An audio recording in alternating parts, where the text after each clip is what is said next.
You're listening to PetLifeRadio.com.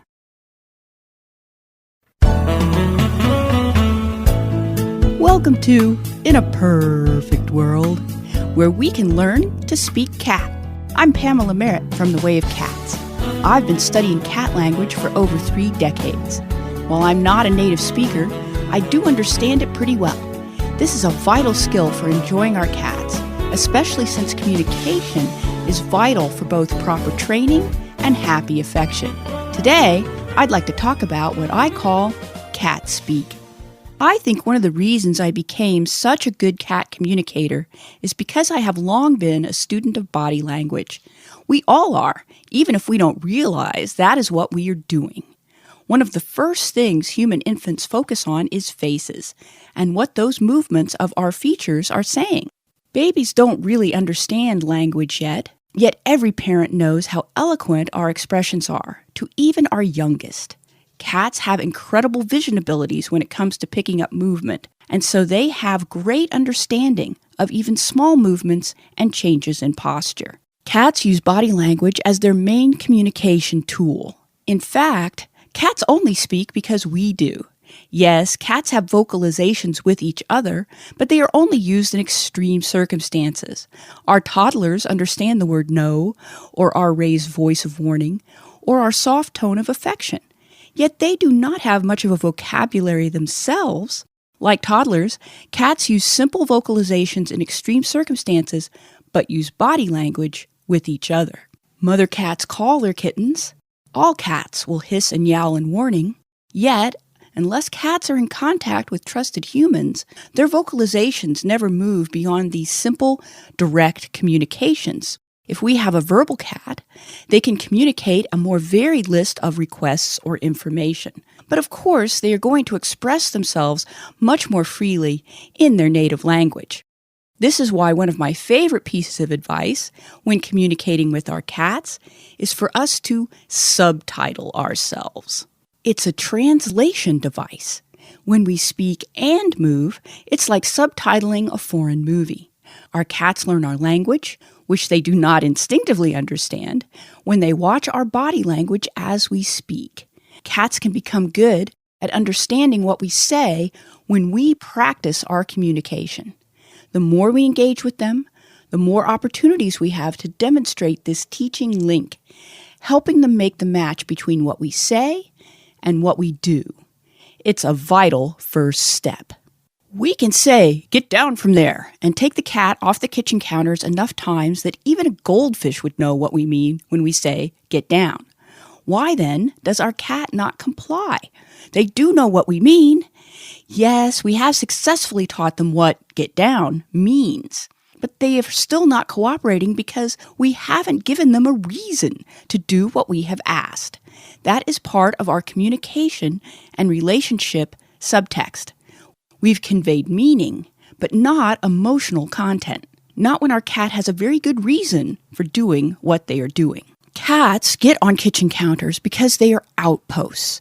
They are great lookout points. They are hanging in a very important room to all of us, and they want to be with us. One of my best ways of keeping cats off the kitchen counters is to give them a little table or shelf or counter area that is theirs and theirs alone.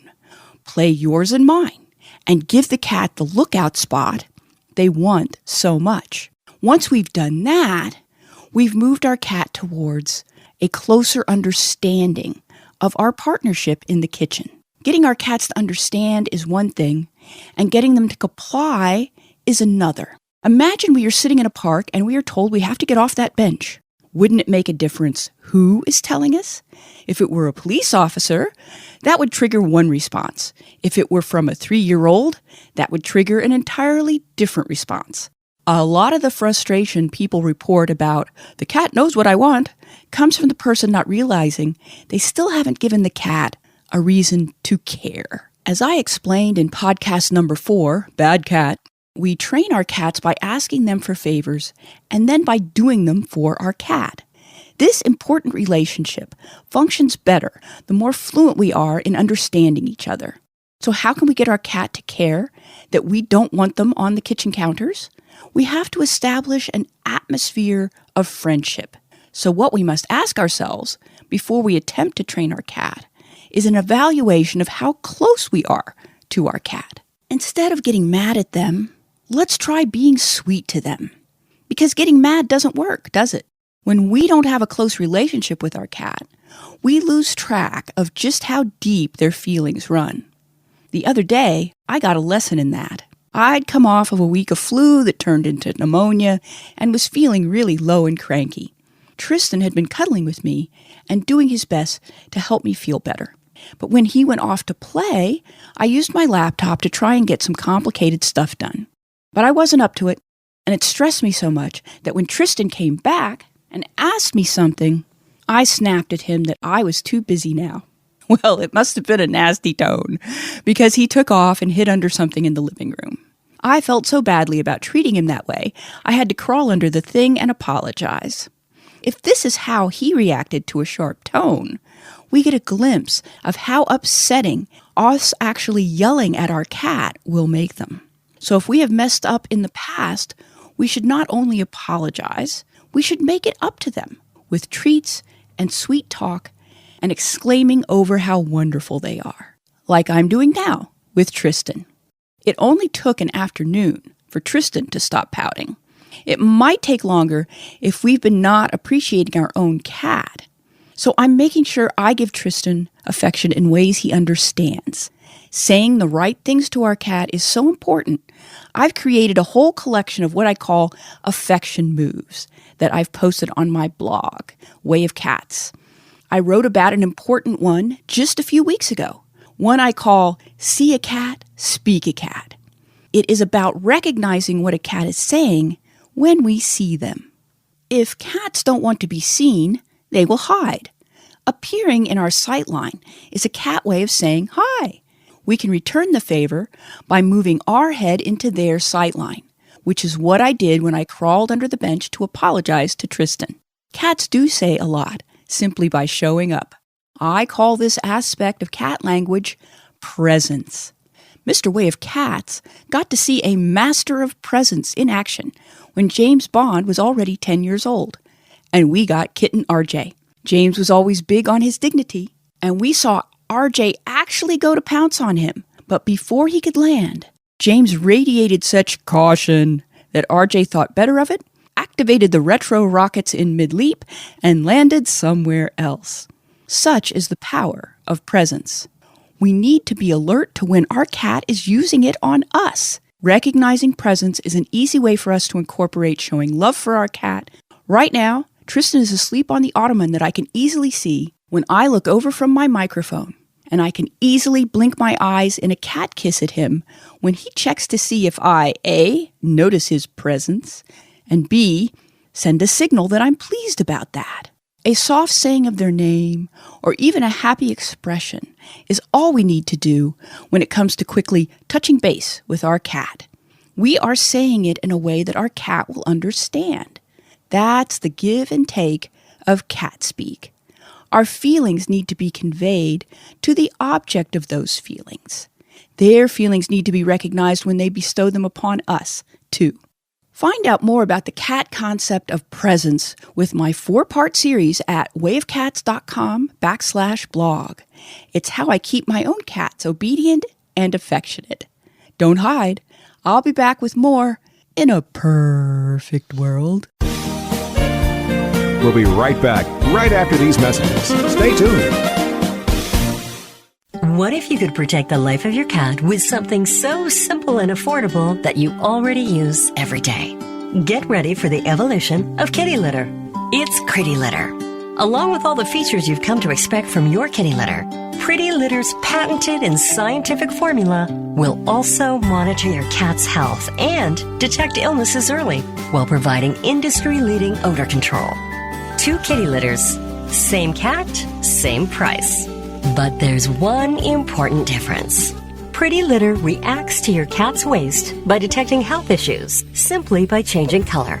And the key is that Pretty Litter detects these issues before your cat shows symptoms of physical illness or pain, likely saving you major dollars in vet bills while protecting the health of your cat. What do you think, little guy? Ready to switch litter? Pretty Litter.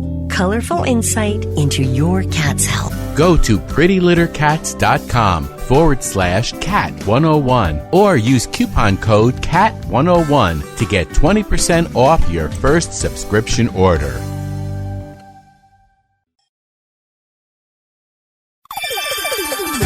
Let's Talk Pets on PetLifeRadio.com. And we're back, talking about speaking our cat's own language. Another huge advantage of speaking our cat's language is knowing when they are trying to get our attention and what they want. It can seem obvious, but I've gotten a lot of feedback on how people don't realize what is really going on when the cat won't stop bothering me. All too often, people check the food bowl, find food in it, and stop interacting with their cat. Then they will complain to me that all the cat wants is food. This is quite a lot of scrambled signals to sort out. One mistake being made in this scenario is assuming all the cat could possibly want from us is food. Never mind that there's a whole range of things about their care, that our cat sees themselves as being in partnership with us. For instance, we clean the litter, and they use the litter box. If we both do our part, everyone is happy. The cat could be asking us to clean their litter, or get them fresh water, or play with them, or just notice them and have a quick cuddle or nose boop. After all, sometimes our cats just want attention. I'm even told that, they just want attention. Well, then give them some. If that's what they want, they will get the attention they crave. If not, we can get up and follow them to the area of interest. This is another example of using our body language to speak to our cat.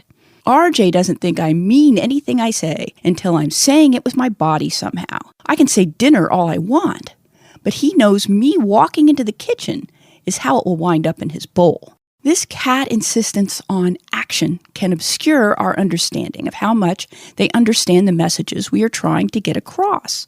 It should encourage us to use our body in our communication attempts. Stand up, follow them while asking them to show me, which is one of the most useful requests we can make of our cat, and we will be laying the foundation for increased cat communication, both ways. It's not just for the easy conveyance of suggestions to our cat, or letting them know we care. It also lets us open negotiations with our cat, because there will be negotiations. This is part of the law of reciprocity, a psychological principle wherein we offer positive gestures and receive positive gestures in return. Since our cats are compelled to do what they do from the survival urgings of their instincts, they cannot reflexively obey us the way a dog does. They have to have a good reason to change their behaviors, to not get on that thing and to leave that other thing alone. They need a good reason. Cats' love and trust is not only part of the affection exchange we want from a higher order pet. When our cats learn we are a guide about the world they live in with us, that they need our input regarding the stuff in our mutual home, we can create a training dialogue which can be in continuous operation. When we introduce a new thing and watch for their look which invites input on this new thing, we will have our chance to tell our cat all about this new thing and whether or not it is safe for them to explore, play with, or not. We can begin this process before the thing even crosses the threshold. Whenever our cats need some help from us to figure out new or upsetting things, we can also let them know what to think of this new thing. I call this shaping the response. It is especially important for cats because cats love to anticipate. They always feel better when they know what will happen next. This is part of their highly developed hunting brains, which specialize in ambush, the art of getting there first. Communication is vital for conveying this vital, shaping information to our cat. We can be reassuring about a new litter box by acting happy and demonstrating that it can be cleaned even better than the old one, and I highly recommend that we do so. Cats have a caution default that makes them wary of anything new. Giving them something new should come with reassurance. But what about things that are more complex, like someone coming to do work in the bathroom? How can we convey leaky shower head to our cat? We speak to the cat in their language, body language. We get their attention by calling them or talking about the problem while using their name. Pace around in the bathroom while calling them. They usually love to be in the bathroom with us anyway. Talk about how there's going to be a stranger coming to fix this leaky shower head. Opera levels of sadness here. And nobody needs to worry because he'll just be fixing things in the bathroom. But then we open the door and look out the window. Whatever we safely do to get people in and out of the house, then that stranger will be leaving and everything will be all right. I usually dance around like Tinkerbell at this point, but whatever happy means to your own cats will work just fine. It's not that we will expect that our cats will later be able to craft a PowerPoint presentation on exactly who is coming and exactly what they are going to do. The important thing is that when a stranger with a scary clanking toolbox comes in and is shown the shower head and starts doing mysterious things to it, our cats will be able to look at each other and say, "We were told about this, and we were told it would be okay. I just knew something was going to happen in the bathroom." While they still hide under the bed and check the food bowls afterward, and otherwise reassure themselves that this bizarre event has not changed anything important, they will be much more calm about it during and after than they would be if they hadn't been warned. Cats love being warned. Not only that, these events are wonderful interaction and communication opportunities so that the next time we need a plumber or construction worker or electrician, our cats will get it faster and better. They will even tell the other cats and help reassure them. Last but not least, the cats will feel like part of the family. They are part of the alert system. They are in the know. The more we have our cats as a part of our communication network, the more our cats will like, act on, and look forward to our own messages and requests. We become a trustworthy information source. So when we tell them not to jump on the stove or counter because we're afraid they will get hurt, we will mean it. They will be likely to trust us. It's not just practical to communicate with our cat, it's fun. Let the Way of Cats website help. Discover all my articles about getting messages to our cat. Don't run away. I'll be back with more tips about living in a perfect world. We'll be right back after a short pause. I love cleaning the litter box, said no one ever. Luckily, there's World's Best Cat Litter, the litter that promises less mess with less litter. Only World's Best Cat Litter uses the concentrated power of corn to quickly trap odors in tight clumps. And quick clumping means you never have to chisel or scrape the box. Less cleanup with less wasted litter? That's a litter bit amazing. Save $2 on World's Best Cat Litter. Visit www.saveonworldsbest.com. Let's talk pets. Let's talk pets On Pet Life Radio. Pet Life Radio. PetLifeRadio.com. And we're back, talking about talking to our cat and how it makes both our lives so much easier. I have some useful techniques to help humans learn to speak cat, even if we can't shake our human accent. We tend to think of language translation as some kind of word-for-word transcript, like using an online translation program. But with cats, it's more like using mime. We can use our eyes to blink friendship. We can mimic the cat's shoulder bump by using a closed fist instead of our own shoulder. When we pet our cat, we are recreating their first experience of love and care. It reminds them of their mother washing their little bodies. That's one of the reasons why petting works the way it does. Sometimes, though, we don't want to remind our cats of our greater physical size. I call such mental substitutions perspective tricks.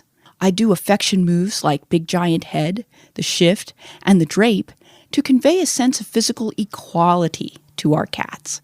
Then our cats can more easily figure out what our body language is telling them. In big giant head, we use only our head to communicate with our cat, pretending we are a being who is the same size as they are. In the shift, we lie on the floor and let our hands or feet stand in for us. With the drape, we hang our cats over our shoulder, putting their heads on the same level as our own. If we are not aware of the times when our greater size might be intimidating our cat companions, either by looming over them too much or by raising our voice, we don't get our message across. Our cats will be busy thinking about anything other than what we are trying to tell them. Then the thing we are trying to tell them will be completely lost. We can also call upon a skilled translator. One of the multiple cat advantages is that any bunch of cats will wind up with a cat who is better at human speak than the others. If we convey our meaning to them, they will explain it to less fluent cats. We will then get across our meaning to all the cats. Likewise, these cats are the ones we should make announcements to. They will then tell the other cats. Such cats make wonderful spokescats. They are like a diplomatic envoy who can shuffle between the two worlds. Spokescats are the ones who come to us with any problems from the greater cat body. Even if another cat is the one with the complaint, the spokescat is skilled at communication and confident enough to pull up a seat at our human table.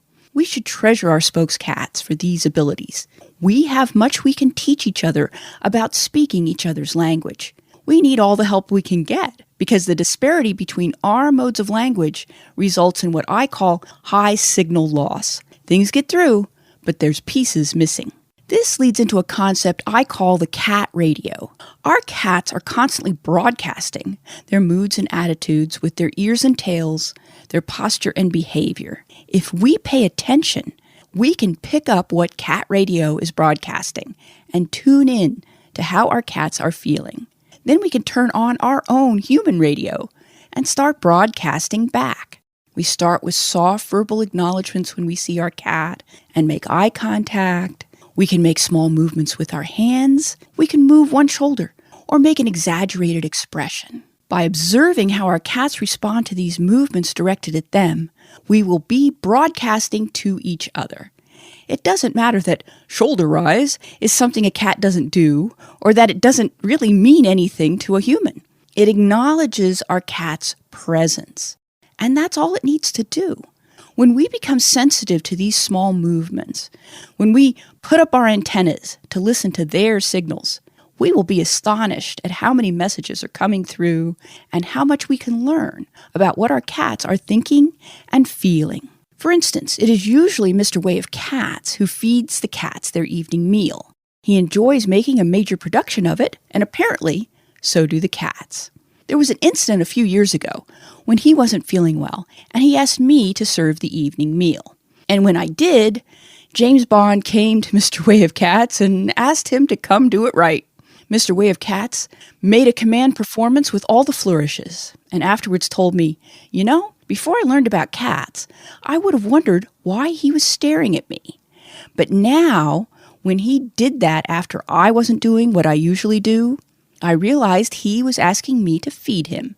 Mr. Way of Cats found this request so compelling, he got up despite him not feeling well. And I watched and learned how to perform the floor show to the cat's satisfaction next time. Remember that cats are mimes. James Bond's stare spoke volumes to Mr. Way of Cats because Mr. Way of Cats had learned to notice such things.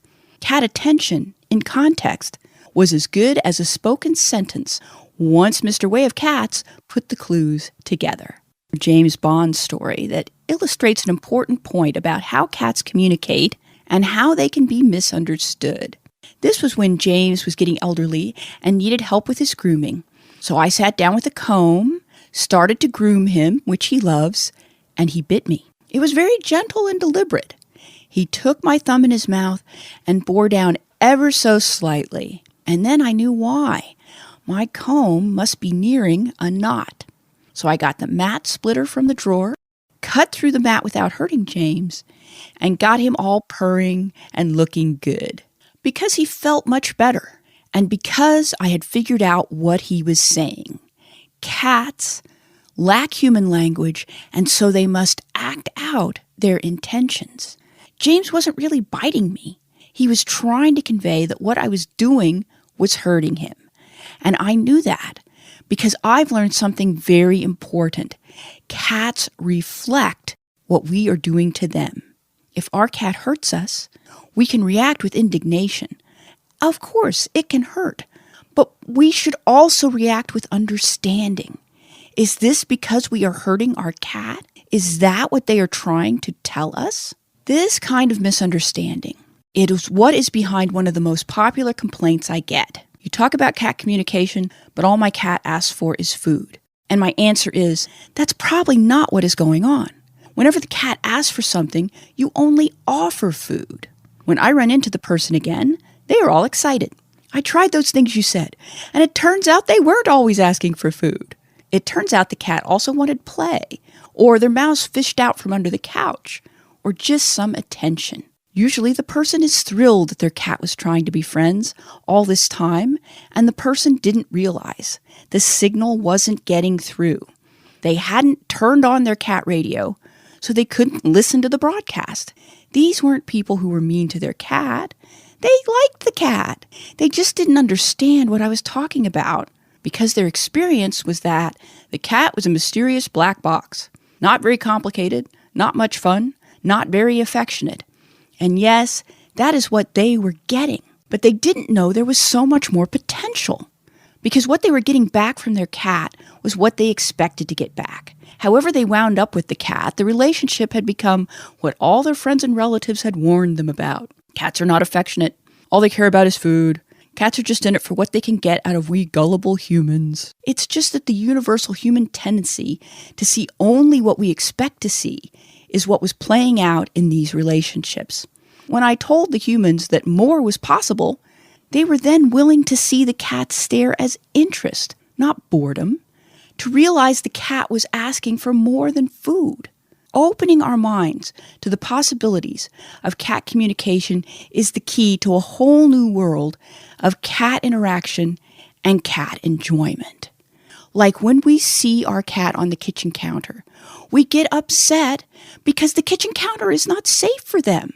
There's hot things and knives and jelly they can get all over their paws.